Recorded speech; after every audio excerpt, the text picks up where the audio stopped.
I'm in my 4th year as the president of Concordia, and my time flies.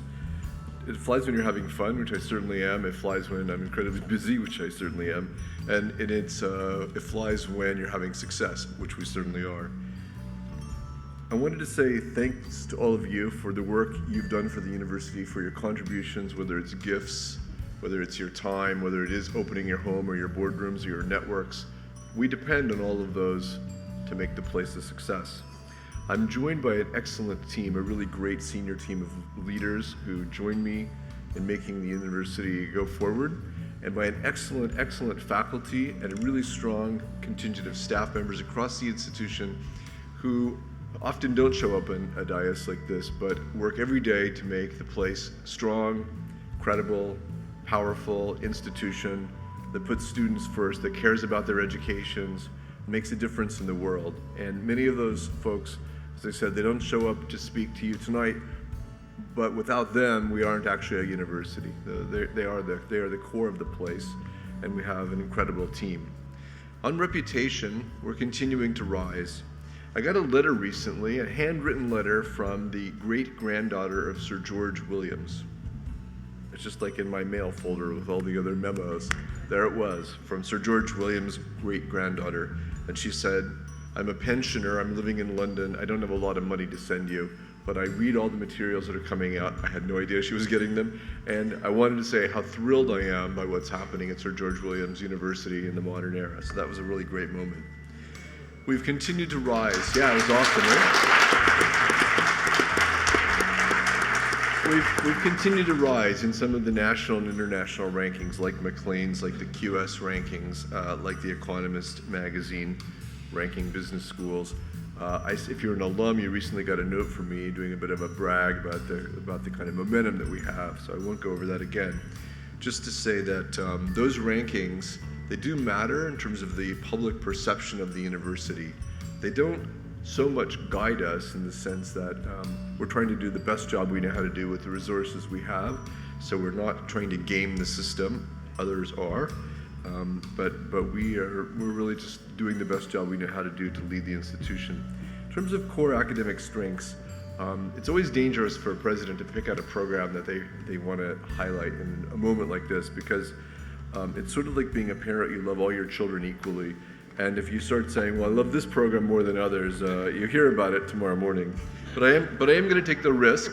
I'm just going to single out one, and it'll have to be to stand in your imagination for all the programs from A to Z that we have in all of our faculties.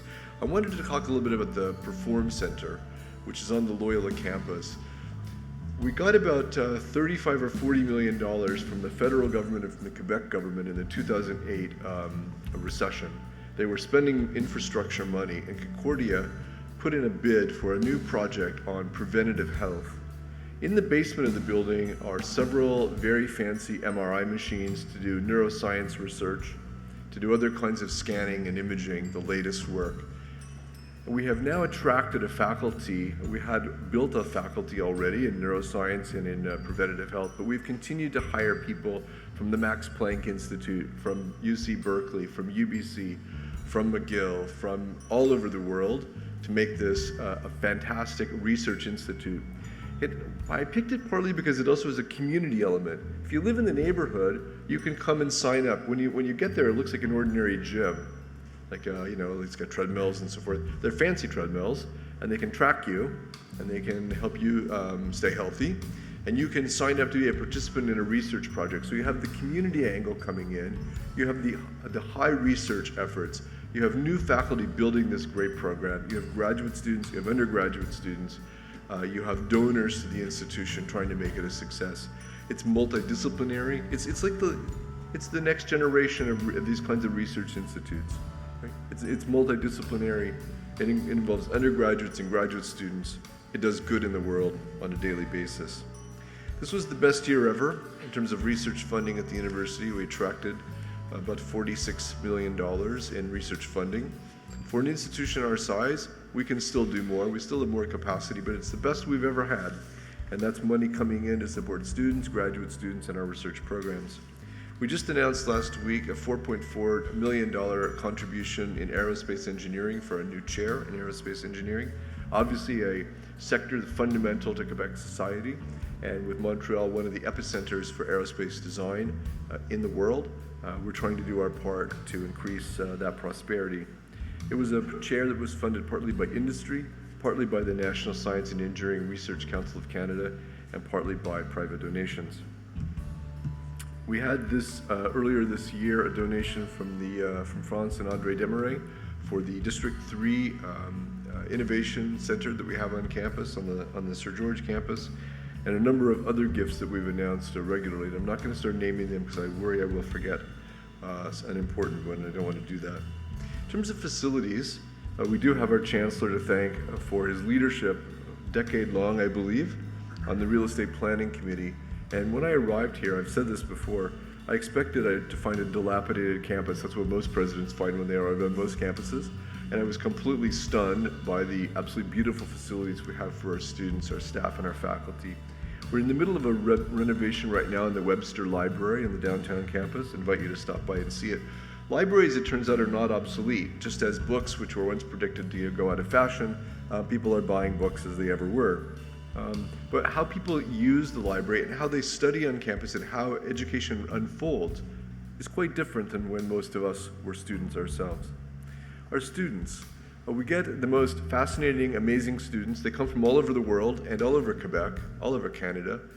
They work hard, they are committed, they are multi-language speakers, usually 2 language minimum, often 3, sometimes 4. They're not coming mostly from elite culture. They don't feel like anything is owed to them. They work really hard, and they make great employees when they go out into the workforce.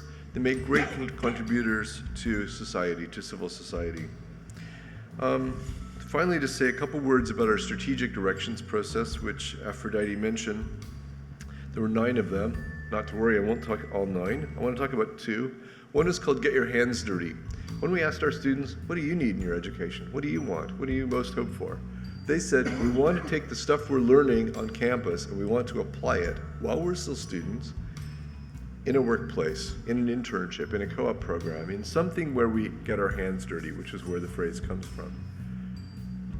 We already have a lot of that kind of education and we're going to build more. And the 9th one I'll talk about is called Take Pride. So pride in your diplomas, if you're a Concordia graduate, pride in the institution, to be talking about us at a cocktail party, at a board meeting, wherever you may be, at your kids or your grandkids' hockey game. It doesn't matter. As long as you're saying what's going on at the institution, it helps us so much. You're ambassadors for the institution.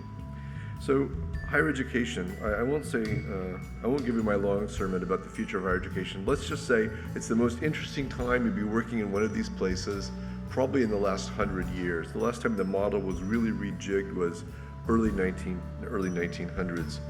We're doing our very best. The leadership team of the university, the Board of Governors, the Senate, we believe we have this trust to make this great university continue to soar.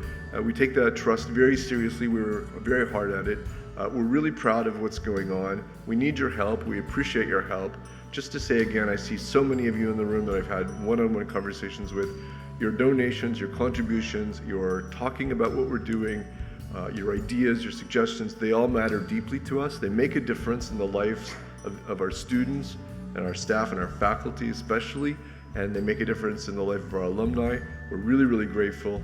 Thank you for being here. What a beautiful city to look out at. Good night.